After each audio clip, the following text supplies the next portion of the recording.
Gracias por estar con nosotros en este estudio que estamos realizando. Esta semana estamos hablando sobre el problema del mal y hoy vamos a hablar sobre una pregunta: ¿amor y maldad?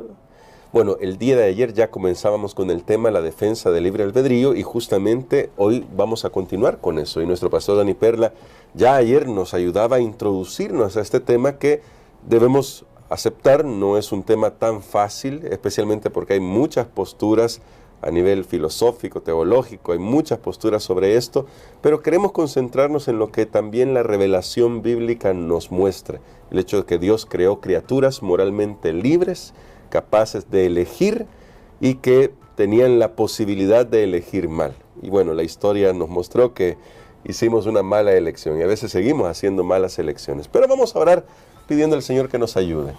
Querido Señor, gracias te damos por tu palabra y porque estos conceptos que tal vez requieren un poquito más de tiempo para asimilar, tú esperas que los podamos entender, al menos a nuestra esfera, para poder mantener nuestra confianza en ti en medio de las situaciones que a veces nos golpean, situaciones que enfrentamos en este mundo. Y rogamos que tu Espíritu Santo nos dé la sabiduría que necesitamos. En el nombre de Jesús. Amén. Amén. Para el día de hoy, pastor, me gustaría comenzar con algo que usted ya decía el día de ayer. Y porque es bonito, ¿no? El tema de la providencia, y me gustaba mucho esa expresión de que Dios, y es fascinante ese pensamiento, yo comparto con nuestro pastor lo que él decía: Dios está trabajando con todas las mentes de cada criatura y al final Él va a cumplir su propósito sin violar nunca la libertad de cada persona. Correcto.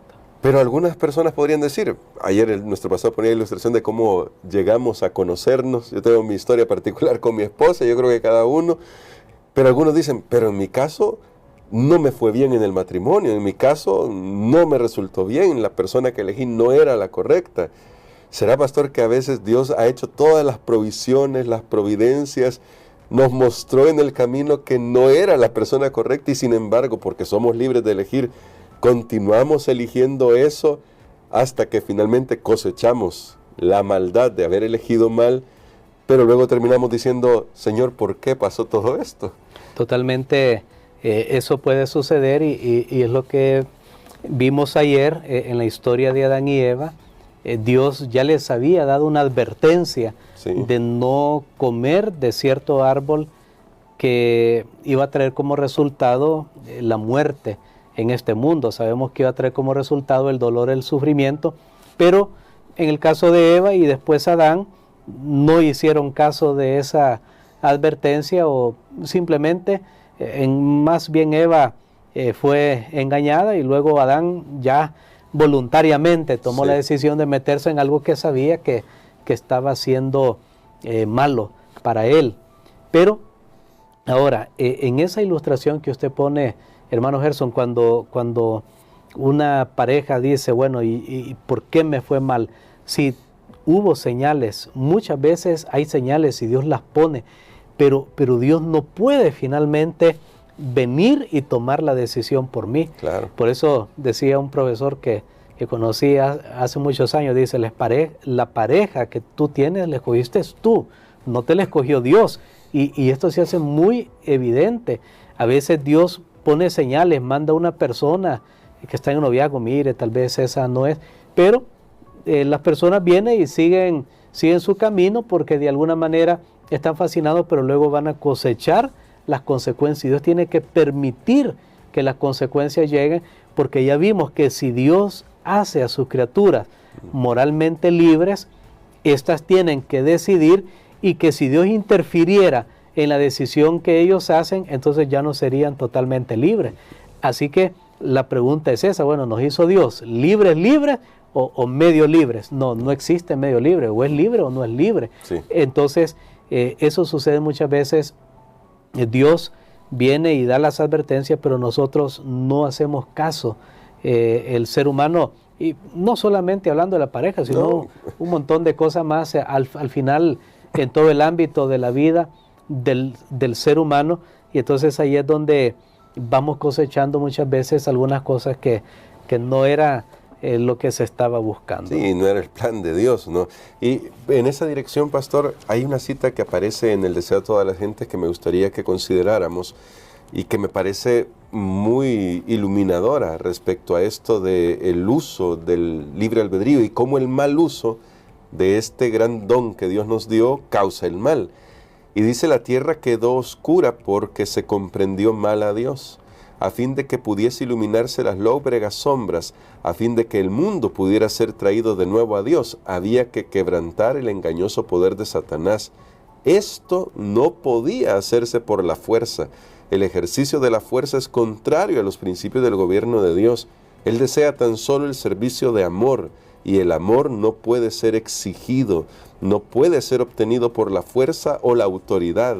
El amor se despierta únicamente por el amor. El conocer a Dios es amarle. Su carácter debe ser manifestado en contraste con el carácter de Satanás. Y entonces, pastor, ¿cómo nos ayuda lo que hemos estudiado hasta acá para conocer a Dios de tal manera que, aunque hoy en este momento tal vez no comprendemos todos los aspectos, podamos seguir confiando que, como usted decía, este es el mejor camino, porque Dios en su infinita sabiduría sabe que es el mejor camino para un día ponerle fin al mal? Totalmente. Cuando la Biblia dice que Dios es amor, se refiere a eso. Dios es amor y no puede haber una sombra de algo que no sea amor. Y noten ustedes en esta declaración algo que a mí me gusta mucho, que dice: esto no podía hacerse por la fuerza. Sí. ¿Por qué en este libre albedrío, en esta libertad que Dios le dio al ser humano, o en esta capacidad de decisión que Dios le dio al ser humano, por qué todavía no ha terminado el dolor y el sufrimiento en este mundo? Porque Dios no lo va a terminar de una manera que Él ejerza su poder y su autoridad a la fuerza, violentando las voluntades de las personas. No, tiene que ser por amor, y los principios del amor toman mucho más tiempo, pero son los más seguros. Algo por la fuerza, por eso un gobierno dictatorial, un gobierno bueno, a lo largo de la historia que se ha visto, es mucho más fácil que una persona diga: todo el mundo hace esto y todos lo hacen. Entonces no va a encontrar ahí oposición, porque se aplasta a la oposición, pero al final las personas tienen que darse cuenta, bueno, pero entonces no hay creatividad, no hay capacidad de poder elegir algo diferente. Ahora, Dios no trabaja de esa manera. No. Tiene que ser por amor. Y los principios del amor van despacio, ahí trabajando en los corazones de las personas, hasta que haya personas que decidan que esos principios funcionen en su vida.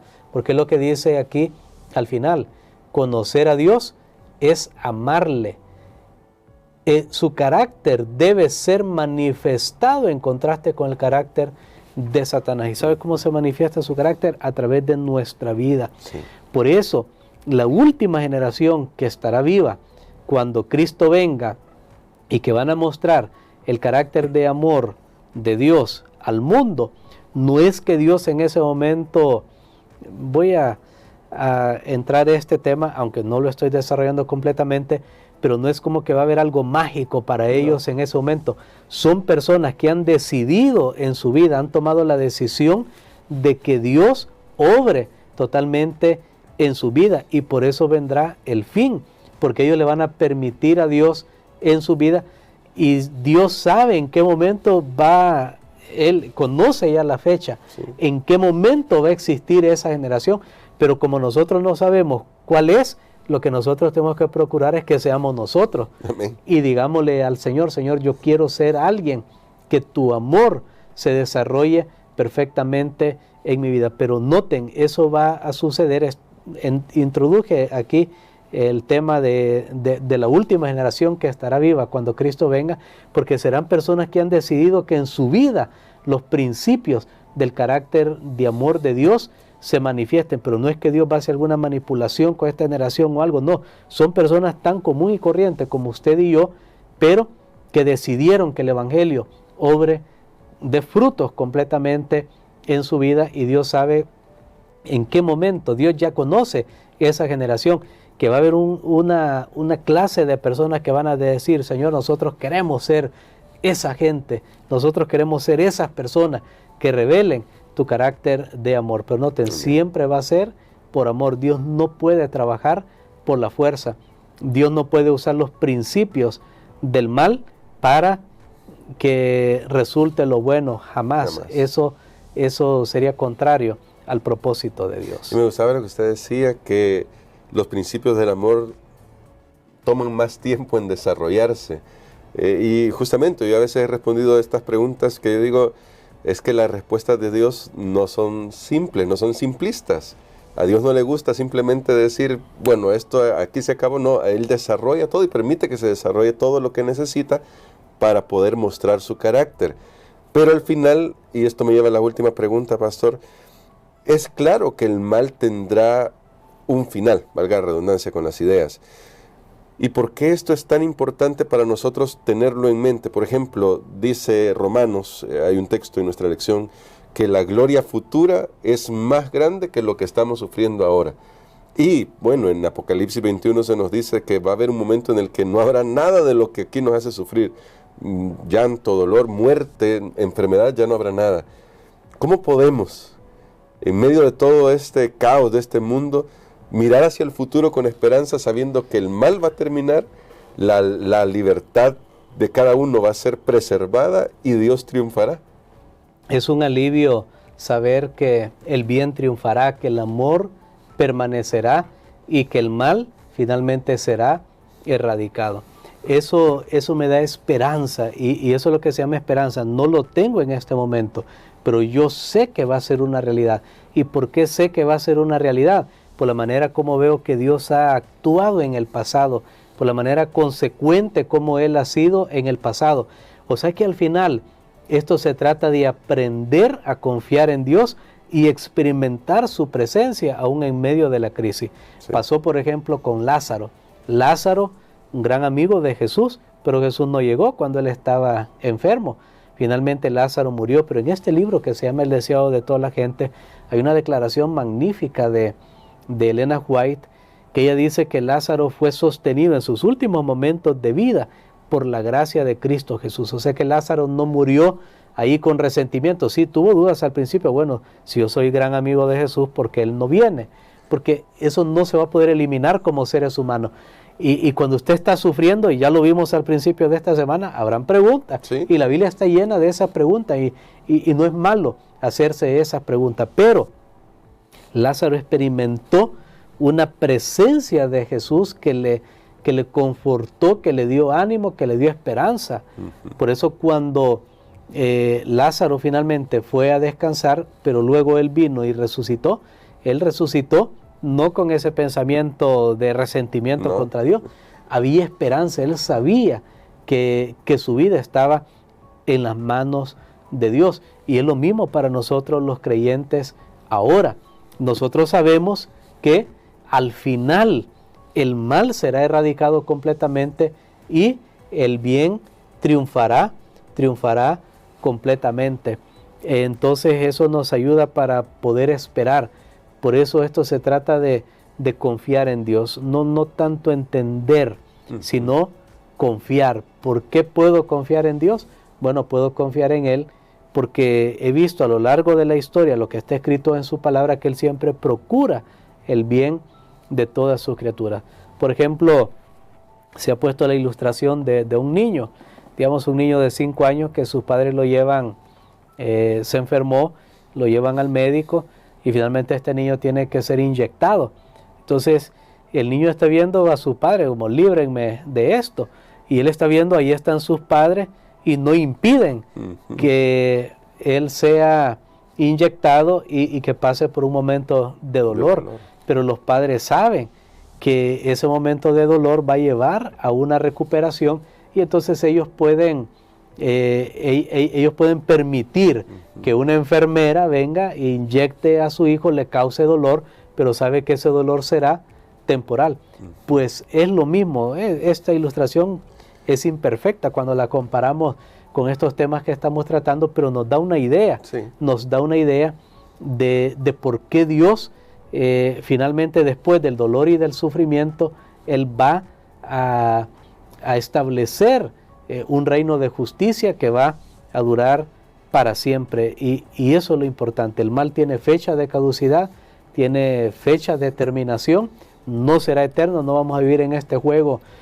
Nacen personas, se desarrollan, mueren, vuelven a nacer, se desarrollan, hay problemas y se acaban y vienen otros problemas. No, un día se va a erradicar el mal completamente, pero la pregunta es si nosotros podemos confiar en Dios por quien Él es, por lo que Él ha hecho en el pasado, por lo que Él ha sido. Y por eso no se trata tanto de entender. ¿Sabe que una persona puede no haber estudiado? Bueno, de hecho, en este trimestre estamos trabajando ahora con un montón de conceptos que nos ha introducido la lección porque están ahí en los ámbitos teológicos. Puede ser que no los habíamos visto antes, pero no significaba que no creíamos en Dios antes. Ahora estamos viendo más, pero al final hay una persona que ni siquiera tal vez, que tal vez aún no puede leer, no puede leer porque no aprendió a leer, pero puede experimentar la paz de Dios y la confianza porque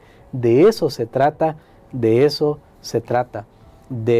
aprender a confiar en Dios y experimentar su presencia aún en medio del dolor, de la prueba y del sufrimiento. Creo que si nosotros tenemos eso, habremos logrado el propósito. Amén. Y de hecho, el NB tiene una declaración que a mí siempre me ha gustado. Si nosotros pudiéramos ver el fin desde el principio, haríamos las elecciones que Dios también ha hecho para nuestro propio bienestar. Y un día vamos a entender eso. Y pastor, hoy quisiera que orara por nosotros para eso, para que hoy confiemos en nuestro Dios, que Él sabe cómo está conduciendo, pero que en cada uno de nosotros esté el deseo de rendirle nuestro corazón a Él. Amén. Padre, gracias te damos, Señor, porque nuevamente tú nos das la oportunidad de poder reconocer que tú eres, Señor, un Dios justo, un Dios bueno, un Dios maravilloso, y que aunque has permitido el desarrollo del mal para que quede establecido claramente, Señor, que los principios del mal no los deberíamos elegir, sabemos, Señor, que también tú vas a erradicarlo finalmente y que vamos a vivir en un reino eterno de amor y de justicia. Ayúdanos para que esa esperanza nos consuele, nos anime en medio de las pruebas y las dificultades. En el nombre de Jesús. Amén.